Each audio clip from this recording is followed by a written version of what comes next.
आज कार्य समिति के अंदर आप यहाँ उपस्थित रहे और हमें अवसर दे रहे हैं आपके माध्यम से पूरे प्रदेश और देश से बात करने का। आज 24 के चुनाव के बाद पहली कार्य समिति की बैठक हुई, जिसके अंदर सबसे पहला प्रस्ताव माननीय भूपेंद्र जी, जो फॉरेस्ट और एनवायरनमेंट के मंत्री हैं, उन्होंने रखा कि प्रधानमंत्री मोदी जी की लीडरशिप के अंदर भारतीय जनता पार्टी की सरकार ने तीसरी बार लगातार देश में अपनी सरकार बनाई है। राजस्थान भारतीय जनता पार्टी प्रधानमंत्री मोदी जी की लीडरशिप को अभिवादन करता है, उनका धन्यवाद करते हैं और 3 बार लगातार जो कार्यकाल रहा वो अपने आप में ऐतिहासिक है। ये देश के अंदर सन 62 के बाद पहली बार ऐसा हुआ है कि देश की सरकार ने 3 चुनाव लगातार जीतकर सरकार कायम रखी है। देश में आज तक केवल दूसरी बार ऐसा हुआ है कि किसी भी प्रधानमंत्री का कार्यकाल 3 बार लगातार चला है। और शायद ये मैं गलत नहीं होऊंगा अगर मैं कहूं कि पहली बार है देश के अंदर जब 3 चुनाव जीतकर सरकार बनाई है। अगर आपको याद हो तो सबसे पहली जो सरकार बनी थी वो चुनकर नहीं आई थी, पहली बार चुनकर आई है। और ये तभी संभव हो पाया है जब प्रधानमंत्री मोदी जी की लीडरशिप पे पूरे देश को विश्वास है। उन्होंने भारतीय जनता पार्टी का अंत्योदय की जो भावना है उसको चरितार्थ करा। इस प्रस्ताव का अनुमोदन अर्जुन मेघवाल जी ने करा, जो MOS इंडिपेंडेंट चार्ज लॉ मंत्रालय है। और जैसे मैं आप सबसे बात कर रहा था कि देश ने विश्वास जताया, पहले कार्यकाल के अंदर प्रधानमंत्री मोदी जी का सबका साथ सबका विकास, अंत्योदय की भावना, जहां जितने भी लाभार्थी हैं देश के, उनके पास पहली बार बिना किसी बिचौलिए के, बिना किसी लीकेज के देश के साधन पहुंचे। पहली बार देश के अंदर हर नागरिक का खाता खुला है। यह साधारण बात नहीं है, क्योंकि आप सब जानते हैं कि देश के ही एक प्रधानमंत्री ने अपनी लाचारी में यह कहा था कि केवल 15 पैसे पहुंचते हैं जब मैं 100 पैसे भेजता, लेकिन उसका समाधान केवल प्रधानमंत्री मोदी जी कर पाए। 2024 की जो जीत हुई उसके अंदर उड़ीसा के अंदर हमने सबसे पहली बार भारतीय जनता पार्टी की सरकार बनाई। हमने केरल के अंदर भी अपनी सीटें खोली, उसके अंदर खाता खोला, और आंध्र प्रदेश के अंदर हमने NDA की सरकार बनाई। ये भी बड़ी अजीब विडंबना है कि इस 24 के चुनाव में जहां 3 बार लगातार कांग्रेस पिछड़ी है, पीछे रही है, उसके बावजूद भी वो इस बात की खुशी मना रहे हैं कि उनके 99 सांसद चुने गए। और जैसे प्रधानमंत्री मोदी जी ने अपने संसद के भाषण में भी कहा था कि अगर 100 में से 99 आए होते तो जरूर खुशी की बात होती, लेकिन ये 543 में से 99 है।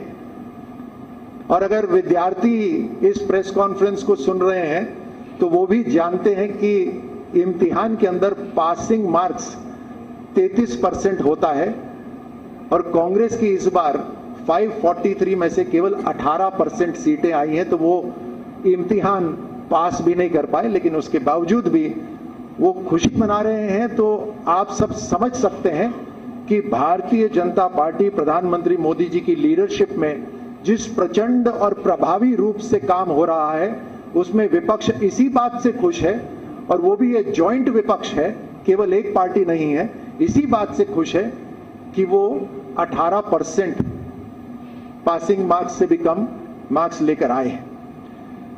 पहले कार्यकाल के अंदर प्रधानमंत्री मोदी जी ने जो आत्मविश्वास जो लोगों में बनाया, जिसमें सबका साथ सबका विश्वास, हर लाभार्थी के पास साधन पहुंचना, उसके साथ साथ एक नई कर नीति भी लेकर आए। पूरे देश के अंदर एक ही कर नीति लागू हुई, पूरे देश के अंदर एक ही शिक्षा नीति लागू हुई, और शिक्षा नीति भी अपने आप में एक अभूतपूर्व शिक्षा नीति थी, फॉरवर्ड लुकिंग शिक्षा नीति थी। दूसरे कार्यकाल के अंदर प्रधानमंत्री मोदी जी ने देश की सांस्कृतिक विरासत को मजबूती दी, मान, मूल्य, प्रतिष्ठा, इसके ऊपर ध्यान केंद्रित करा। धारा 370 समाप्त हुई, आर्टिकल 35A समाप्त हुआ, राम मंदिर, काशी विश्वनाथ, उज्जैन महाकाल, इन सब का सौंदर्यीकरण हुआ, विस्तार हुआ। उसके साथ साथ पूरी दुनिया में जो भारत की अर्थव्यवस्था, आर्थिक ताकत जो 11वें स्थान पर होती थी, उसको 5वें स्थान तक लाने का काम दूसरे कार्यकाल में हुआ। उसके साथ ही नए संकल्प और नए लक्ष्य निर्धारित कर दिए गए।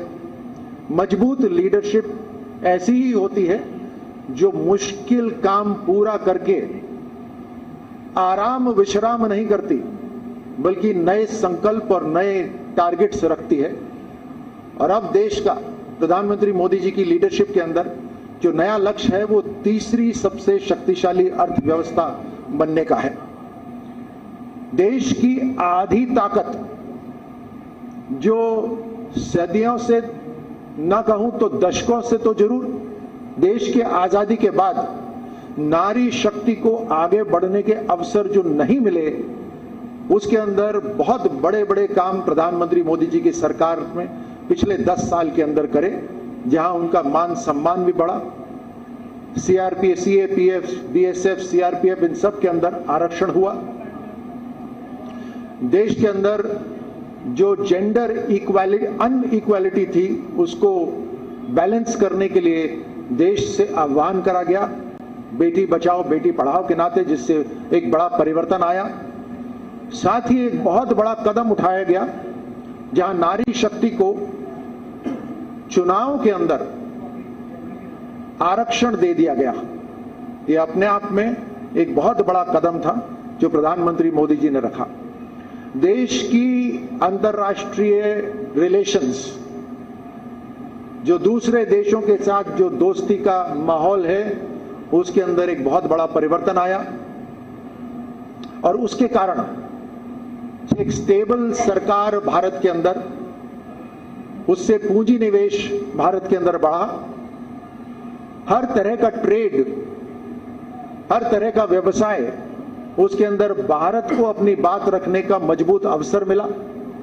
हर देश अपनी खुद की आर्थिक ताकत बढ़ाने के लिए भारत से हाथ मिलाने को तैयार हो गया। जो आतंक का माहौल पहले फैला रहता था और जिसमें भारत को एक कटघरे में खड़ा कर दिया जाता था, उसमें टोटल 180 डिग्री का परिवर्तन आया, जहां हर राष्ट्र भारत के साथ खड़ा हुआ मिला। इस इंटरनेशनल रिलेशंस के अंदर हाल ही में अपनी रूस यात्रा में प्रधानमंत्री मोदी जी को ऑर्डर ऑफ सेंट एंड्रयूज से नवाजा गया, जो रशिया का हाईएस्ट सिविलियन अवार्ड है। देश में जो अंग्रेजों के समय से चलते आ रहे कानून थे, उसके अंदर भी बदलाव करा गया। जो इंडियन पीनल कोड था, जो अंग्रेजों के समय से बना हुआ था, उसको परिवर्तित करके भारतीय न्याय संहिता लागू कर दी गई। जो सीआरपीसी था, उसको बदल के भारतीय नागरिक सुरक्षा संहिता लागू कर दी गई है। ये समय को ध्यान में रखते हुए बदलाव है। ये कानून वो अंग्रेजों वाले कानून नहीं है जहां एक गुलाम देश के ऊपर कानून बनाए गए थे। ये एक स्वतंत्र, मजबूत, लोकतांत्रिक देश 21 21वीं सदी के अंदर जिस तरह के वायलेंस और जिस तरह के क्राइम होते हैं और जिस तरह की पेचीदगियां पुलिस को नागरिकों की सुरक्षा कायम रखने में जो उनको महसूस होती थी, उसको ध्यान में रखते हुए ये कानून बनाए गए हैं।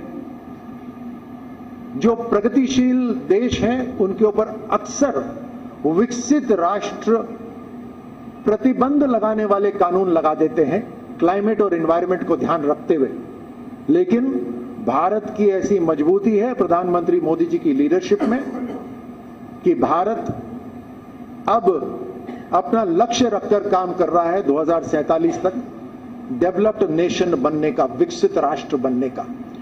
और हमारी जिम्मेदारी जो आने वाली पीढ़ी के लिए है उसको निभाते भी चले आ रहे हैं। प्रधानमंत्री मोदी जी ने अभी आह्वान करा है पूरे देशवासियों से कि हर व्यक्ति एक पेड़ लगाए अपने मां के नाम। उसमें राजस्थान सरकार ने, राजस्थान में भारतीय जनता पार्टी ने ये लक्ष्य रखा है कि हम 7 करोड़ पेड़ लगाएंगे। राज्य के अंदर डबल इंजन सरकार की ताकत दिखाई दे रही है। आज प्रस्ताव के अंदर भारतीय जनता पार्टी के कार्यकर्ताओं को, भारतीय जनता पार्टी की लीडरशिप को धन्यवाद भी दिया गया। पार्टी के कार्यकर्ताओं ने जो मेहनत करी, जनता ने जो विश्वास जताया, उस कारण से राज्य के अंदर हमारी सरकार बनी। जिस तरह का माहौल पिछली सरकार में बना हुआ था, जहां लूट की सरकार थी, कांग्रेस का हर विधायक लूट मचा रहा था, कानून व्यवस्था चरमरा गई थी, जहां पर विद्यार्थियों का, स्टूडेंट्स का भविष्य पूरा काला हो गया था, अंधकार में हो गया था, जहां महिलाओं की सुरक्षा तारमतार हो गई थी, उस पूरे माहौल से निकलकर डबल इंजन की सरकार प्रदेशवासियों से बनाई। मैं प्रदेशवासियों को धन्यवाद देता हूं। डबल इंजन की सरकार की ताकत तुरंत कुछ महीनों में नजर आने लगी। जो दिसंबर में चुनी गई सरकार, जनवरी के अंदर एक बड़ा इन प्रिंसिपल एग्रीमेंट हुआ, जिसके अंदर राजस्थान को जो दशकों से पीने के पानी की, सिंचाई के पानी की, इंडस्ट्री के लिए पानी की जो जरूरत थी, उस पानी की को पूर्ति करने का एक इन प्रिंसिपल एग्रीमेंट हुआ, जिसके अंदर आप उसको डबल इंजन बोलें चाहे 4 इंजन की सरकार बोलें, जहां मध्य प्रदेश की सरकार भी शामिल हुई। उन्होंने समझौते पर हस्ताक्षर करा। केंद्र सरकार ने पूरा आर्थिक समर्थन दिया, लीडरशिप दी। हमारी राज्य सरकार तो शामिल थी ही, साथ में हरियाणा की सरकार ने भी अपना समर्थन दिया। उसके ऊपर काम शुरू हो गया है। 21 जिलों के अंदर तकरीबन 3 लाख हेक्टेयर भूमि और करोड़ों लोगों की प्यास बुझाने का काम, सिंचाई का काम और इंडस्ट्री के लिए पानी की जो जरूरत है उसकी पूर्ति होगी।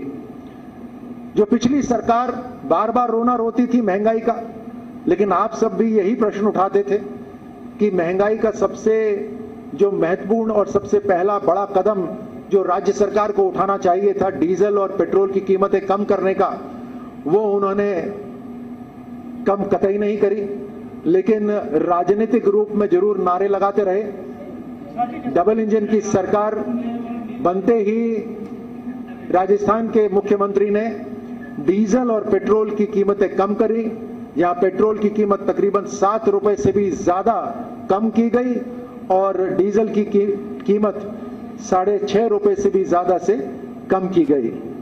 हाल ही में एक बजट आया है, उस बजट की आलोचना कांग्रेस सरकार, कांग्रेस की पार्टी भी नहीं कर पा रही। आप उनके सोशल मीडिया अकाउंट्स देखेंगे तो वहां पर भी अपने अपने क्षेत्र में जो वो खुशी दिखा रहे हैं, हम उसका स्वागत करते हैं, क्योंकि हमारी सरकार, राजस्थान की सरकार किसी एक पार्टी के लिए नहीं है, प्रदेश के हर नागरिक के लिए है। और उसमें उसके कुछ अंश अगर मैं आपको बतलाऊं तो अपने आप में ऐतिहासिक हैं। 9 ग्रीनफील्ड एक्सप्रेसवे बन रहे हैं। तकरीबन 2700 किलोमीटर से ज्यादा के एक्सप्रेसवे राज्य सरकार तैयार करा रही है। अगले 5 साल के अंदर 50,000 किलोमीटर से ज्यादा की सड़कें राज्य सरकार बनाएगी। उसके लिए 60,000 करोड़ रुपए अलग से रख दिए गए हैं। बिजली की जो कमी पिछली सरकार ने जिस तरह का संकट खड़ा कर दिया था, पिछली सरकार ने जो बिजली का संकट खड़ा कर दिया था, जहां हमारे थर्मल पावर प्लांट भी सही तरह 50% कैपेसिटी से भी नीचे चल रहे थे, जहां कोयले की जगह उसमें आप जानते हैं कि मिलावट वाले पत्थर डाले जा रहे थे, और बिजली का संकट जो खड़ा हुआ उसमें 1 लाख करोड़ से ज्यादा का ऋण राजस्थान के ऊपर चढ़ गया। जिस दर पे बिजली खरीदी जा रही थी वो 10-10 रुपए प्रति यूनिट थी। राजस्थान का जो घाटा हो रहा था वो दूसरी योजनाओं से पूरा करा जा रहा था, उससे लोगों को लाभ नहीं मिल रहा था। उसके ऊपर बड़े कदम उठाए गए हैं। सोलर ऊर्जा के ऊपर 1.5 लाख करोड़ रुपए के निवेश के ऊपर हस्ताक्षर हो गए हैं। जो नीति अभी बनाई गई है सोलर ऊर्जा के ऊपर, उसमें हम प्राइवेट इन्वेस्टमेंट्स का भी स्वागत करते हैं।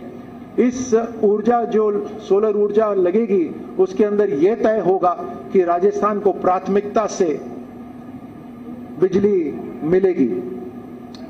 हमने किसानों के लिए भी जो ब्याज 5 लाख नए किसान चिन्हित होंगे जिसमें जिनको ब्याज मुक्त ऋण मिलेगा। हमने एमएसपी के ऊपर भी बोनस दिया है। केंद्र सरकार ने भी एमएसपी बढ़ा दी है, और साथ साथ 15 लाख लखपति दीदी का भी टारगेट रखा गया है। इंडस्ट्रियलाइजेशन पे पूरा जोर दिया जा रहा है। सिंगल विंडो क्लियरेंस वाकई में तैयार करी जाएगी। जहां पानी बिजली की आपूर्ति हो गई वहां स्किल डेवलपमेंट वाकई में कराया जाएगा, और उससे राजस्थान के अंदर माहौल तैयार होगा जिससे हम विकसित भारत के साथ साथ विकसित प्रदेश का भी लक्ष्य पूरा कर सकेंगे।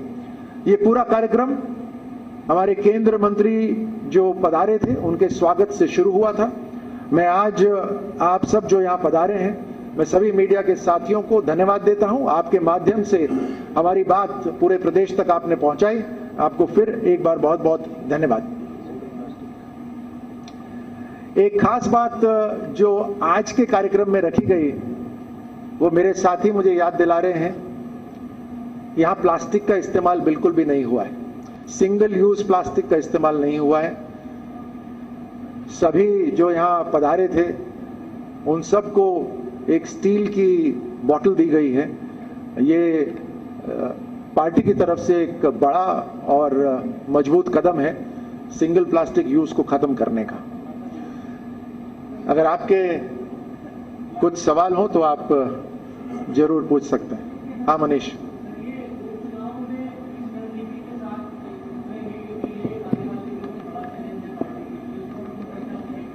जी बिल्कुल, उसके ऊपर चर्चा हुई है। उसके ऊपर अभी तक चर्चा ही नहीं, उसके ऊपर कुछ मीटिंग्स भी हुई हैं, फीडबैक्स भी लिए गए हैं, कुछ कमेटियों का गठन भी हुआ है, और निश्चित तौर पे जो 5 विधानसभा हैं जहां पर उपचुनाव होने हैं वहां के मतदाता भी अब यही देख रहे होंगे कि पिछली बार जिन जिन पर भरोसा करा उससे विकास नहीं हो पाया। डबल इंजन की सरकार की ताकत ऐसी है कि जो हमारे मतदाताओं को जरूरत है, चाहे सड़क, बिजली, पानी या हर तरह से जीवन आसान करने का जो लक्ष्य है वो लेकर काम कर रही है। उसको ध्यान में रखते हुए हमारे वहां के जो मतदाता हैं वो इस बार जरूर भारतीय जनता पार्टी में विश्वास जताएंगे और हम संकल्प के साथ काम करेंगे।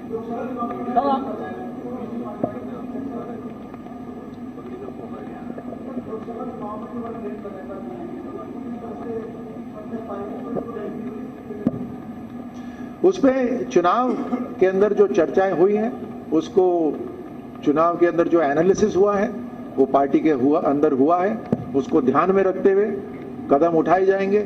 लेकिन ओवरऑल पूरे देश के अंदर भारतीय जनता पार्टी ने जो नए मुकाम हासिल करे हैं वो अपने आप में बड़े हैं। तीसरी बार सरकार बनाना बहुत बड़ी बात है, और वो भी एक तरह से पूर्ण बहुमत से हमारी एनडीए ने सरकार बनाई है।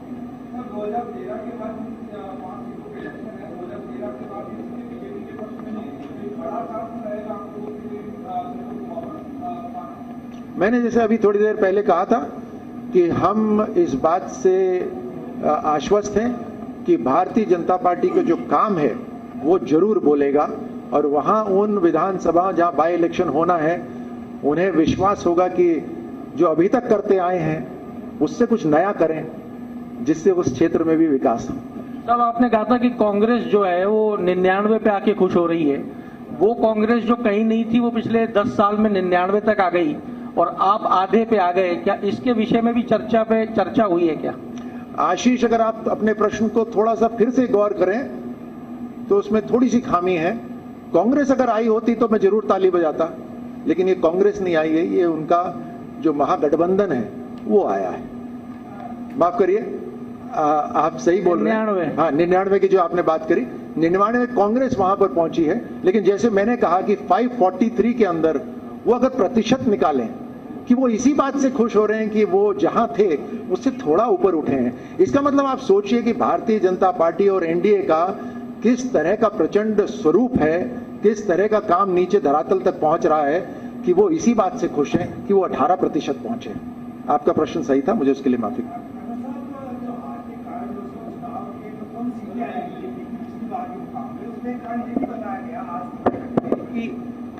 विदेशी ताकतों ने हस्तक्षेप किया, ये कौन सी ताकतें थी जिनकी वजह से इतना चुनाव प्रभावित हो गया आपका? मुझे नहीं लगता कि मैं इक्विप्ड हूं इतनी जानकारी लेने का, लेकिन अगर कभी विस्तार से अगर पता चलेगा तो जरूर आप तक ये बात पहुंचाएंगे। हाँ, लाल सिंह जी।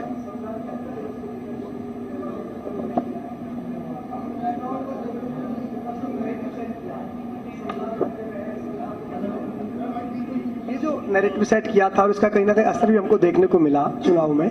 अब जो संविधान हत्या दिवस मनाया जाएगा, इसको आप किस रूप में देखते हैं? जी लाल सिंह जी, आपने जो प्रश्न पूछा वो अपने आप में बहुत महत्वपूर्ण है कि जो पार्टी और जो गठबंधन संविधान की बार बार चर्चा कर रहा था कि संविधान खतरे में है, इस देश के अंदर अगर संविधान को किसी ने खत्म करा, डिस्ट्रॉय करा, तो वही कांग्रेस पार्टी थी। और उनको इस बात पर आपत्ति होती है कि जो इमरजेंसी लगी थी, आपातकाल लगा था, उसको आज क्यों याद करा जाता है।